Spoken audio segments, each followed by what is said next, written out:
ताज्या घडामोडी पाहिजेत तर मग C24 या आपल्या YouTube चॅनलला लाईक करा, शेअर करा, सबस्क्राइब करा आणि बेल आयकॉनवरती क्लिक करायला अजिबात विसरू नका।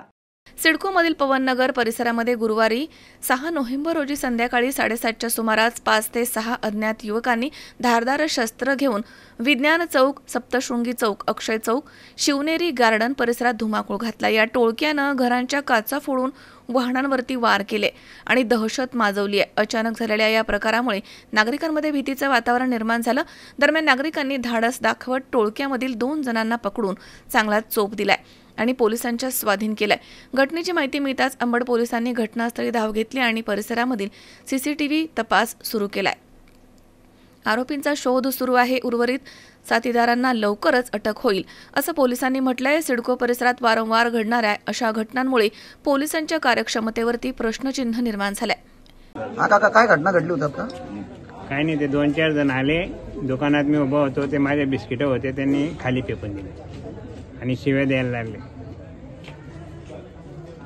आज साधारण 7-7:30 पावणे 8च्या दरम्यान अक्षय चौकाच्या बोर्डाकडून 5 जण, त्याच्यामध्ये 2 ब्लॅक शर्ट, 1 व्हाईट शर्ट आणि त्यांच्या हातामध्ये कोयत्यासारखं काहीतरी वस्तू होती आणि एकाच्या डाव्या हाताला पूर्ण लागलेलं होतं, रक्तबंबाळ होता तो।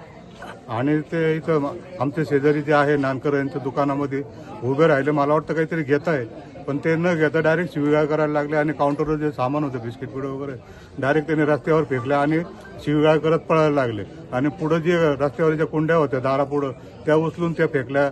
रस्त्यावरच्या गाड्या येणाऱ्या होत्या त्या सुद्धा त्यांनी गाडीवरच्या माणसाला आडवं पाडून त्याला मारहाण केली, त्यालाही लागले एक। आणि पुढं समाधानच्या बोळीतून ते दत्त मंदिरच्या दिशेने पळत गेले। तरी सिडको प्रशासन आणि पोलीस प्रशासन यांनी या बाबतीत योग्य ती काळजी घेऊन नागरिकांचा जीव धोक्यात पडणार नाही याची काळजी घ्यावी ही नम्र विनंती। आपलं काय नाव काका? प्रदीप सरोदे। किरण आहेर, C24 नाशिक।